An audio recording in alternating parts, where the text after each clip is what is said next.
Assalamualaikum warahmatullahi wabarakatuh. Tabi pun. Perkenalkan, nama saya Yurika Anjani Hermawan, NPM 2113046066. Saya Helmalia Putri dengan NPM 2113046088. Di sini kami akan menjelaskan review jurnal pengantar teknologi informasi yang berjudul Teknologi Informasi dan Komunikasi atau TIK dalam proses distribusi dan penggunaan pengetahuan di perguruan tinggi. Untuk materi pertama akan dijelaskan oleh saya sendiri, yaitu ketika kita berbicara tentang TIK, kita juga akan berbicara tentang AI. AI merupakan ilmu yang mencoba untuk mendapatkan pemahaman mendalam tentang perilaku seorang manusia. Nah, representasi pengetahuan dan penalaran, pembelajaran otomatis, bahkan pemrosesan bahasa alami, fisik komputer, robotika, dan pengenalan suara otomatis adalah area di mana kecerdasan buatan dapat membantu kita. Nah, hasilnya, jenis teknologi manajemen ini memungkinkan pengembangan arsitektur pengenalan perangkat lunak yang memungkinkan terciptanya lingkungan pembelajaran di suatu departemen penelitian Institut Pendidikan Tinggi. Selanjutnya yaitu metodologi penelitian yang diusulkan terdiri dari dua tahap, analisis komponen utama atau PCA dan analisis klaster. Tahap pertama bertujuan untuk menyelidiki hubungan antar variabel dan informasi yang diberikannya terhadap fenomena melalui reduksi dimensi. Pada tahap kedua, tujuannya adalah menganalisis profil atau kelompok yang ditemukan dalam kumpulan data yang diamati. Namun, penelitian ini menganut paradigma kuantitatif dan bersifat deskriptif dengan desain. Dan untuk hasil, analisis komponen utama memiliki kontribusi variabel terhadap suatu dimensi PCA.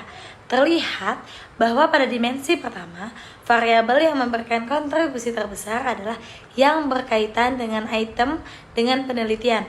Oleh karena itu, kita disebut dengan dimensi yang menyerap sebanyak 37,7% variabilitas data. Nah, karena itu, temuan penelitian, sedangkan variabel yang mempunyai kontribusi terbesar pada dimensi kedua adalah dia yang berkaitan langsung dengan ICT.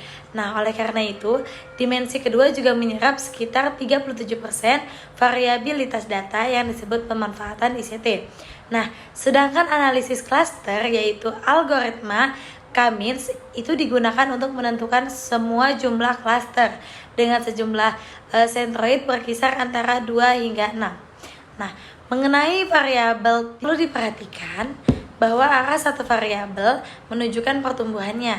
Nah, maka pengamatan tersebut mempunyai tingkat yang lebih tinggi untuk variabel tersebut. Sebaliknya, jika suatu pengamatan terletak pada arah yang berlawanan dengan suatu variabel, maka tingkat variabel tersebut akan lebih rendah, bahkan mengingat metodologi penelitian dapat disajikan terlebih dahulu dan hasil tahap Principal Component Analysis atau PCA. Literatur menyebutkan bahwa perguruan tinggi sebagai organisasi yang menciptakan ilmu pengetahuan melalui Departemen Penelitian menghasilkan aliran pengetahuan yang tinggi. Hasilnya menunjukkan bahwa teknologi informasi dan komunikasi atau TIK efisien untuk pendistribusian arus ilmu pengetahuan. Oleh karena itu, TIK yang digunakan untuk kegiatan ini adalah database Scopus dan Web of Science yang mengikuti konstruksi teoritis. Di sisi lain, temuan penelitian mengungkapkan bahwa hasil penelitian yang disimpan dalam repositori universitas tidak dapat didistribusikan kepada seluruh. Di sisi lain, temuan penelitian mengungkapkan bahwa hasil penelitian yang disimpan dalam repositori universitas tidak dapat didistribusikan kepada seluruh pemangku kepentingan dalam organisasi. Dan penelitian ini juga menyajikan metodologi yang terdiri dari dua alat, yaitu analisis komponen utama dan analisis klaster. Di antara hasil yang paling relevan dapat disorot bahwa ditemukan dua profil utama yang menjadi CIR.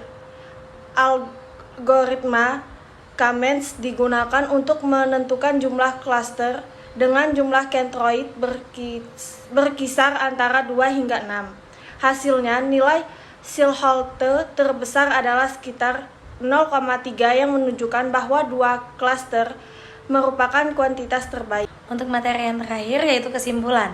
Nah, proses manajemen pengetahuan menggunakan TIK antara kelompok pertama dan kedua mempunyai level yang sangat berbeda. Kelompok pertama memiliki nilai yang lebih tinggi. Hal ini menunjukkan bahwa perguruan tinggi pada kelompok pertama memiliki kekuatan yang lebih besar pada komponen penelitian.